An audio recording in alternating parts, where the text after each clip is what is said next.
और जो मेरे साथ थे, जिन्होंने मुझे समझा, क्योंकि मैं ये सब अकेले नहीं कर सकती थी। मैं यीशु के प्रति आभारी हूँ, क्योंकि सिर्फ उनकी उपस्थिति, जैसे बाइबल पढ़ना, ने मेरे कठिन समय में मुझे हिम्मत दी है। दोस्तों, मत्ती 6:33 में वचन कहता है, पहले तुम उसके यानी परमेश्वर के राज्य और उसकी धार्मिकता की खोज करो तो ये सब वस्तुएं तुम्हें मिल जाएंगी।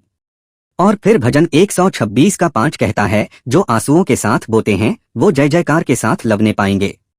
और दोस्तों, जेमी माह जिसने परमेश्वर के समक्ष विश्वास के साथ अपने आंसू बहाकर प्रार्थनाएं की, भले ही उसके जीवन में कई ट्रोस आए, विवाद आया, लेकिन वो बोलती रही, यीशु तेरा नाम ऊंचा हो। और फिर परमेश्वर ने भी कहा, बेटी अब देखो मैं तुझे कैसे ऊंचा करूंगा, जिसे आज सारी दुनिया ने देख लिया एक शानदार जीत के साथ।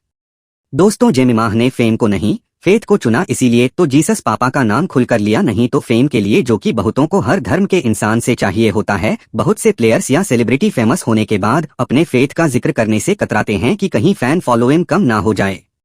लेकिन जेमी माह ने पहले परमेश्वर को रखा, उसी का नाम लिया और धन्यवाद किया। और दोस्तों, आज जेमी माह को इसका फल मिलता हुआ दिख रहा है, वो भी 10 से 20 या 30 नहीं बल्कि 100 गुना आशीष के साथ।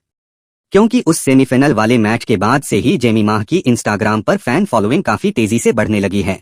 और जेमी माह रॉड्रिक्स की ब्रांड वैल्यू भी इस सेमीफाइनल मैच में शानदार परफॉर्मेंस और वर्ल्ड कप की जीत के बाद आसमान छू रही है।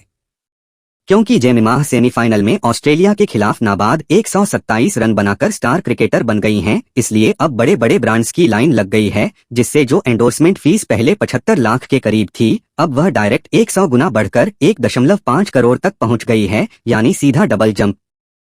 इसके अलावा जेमी की मैनेजमेंट JSW स्पोर्ट्स के मैनेजर करण यादव ने भी बताया कि सेमीफाइनल के बाद 10 से 12 कैटेगरी से बड़ी बड़ी कंपनियों के ऑफर्स की बाढ़ आ गई है, और वही स्मृति, हरमनप्रीत और दीप्ति शर्मा की फीस 25 से 50% तक बढ़ी। लेकिन जेमी माह का ग्रोथ सबसे तेज हो रहा है, जिसके बाद उसकी नेट वर्थ पहले 8 से 15 करोड़ के बीच थी, लेकिन अब 15 से 20 करोड़ तक पहुंचने वाली है।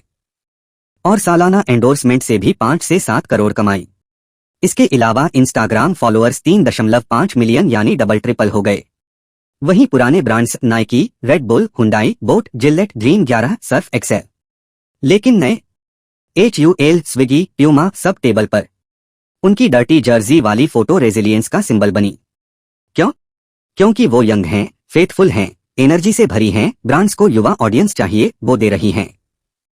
WPL में 2.2 crore salary, BCCI grade B से 30 लाख सालाना, सब मिलाकर अब $1 मिलियन स्टार हैं। एक्सपर्ट्स बोल रहे 2025 के अंत तक 10x वैल्यू पॉसिबल। महिला क्रिकेट की ग्रोथ, WPL का बूम और जेमी माह की स्टोरी, एंजाइटी से चैंपियन तक, ये परफेक्ट ब्रांड रेसिपी है।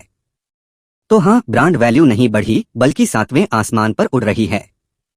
लेकिन दोस्तों, ये बात हमेशा ध्यान रहे कि पहला स्थान हमेशा परमेश्वर के लिए ही होना चाहिए, आपके अंदर नहीं। तो पैसा आपको परमेश्वर से दूर भी कर सकता है, और सही से इस्तेमाल करने की बुद्धि और समझ भी परमेश्वर की ओर से पाने के लिए परमेश्वर के साथ प्रेयर में स्ट्रांग रिलेशन होना बहुत जरूरी है।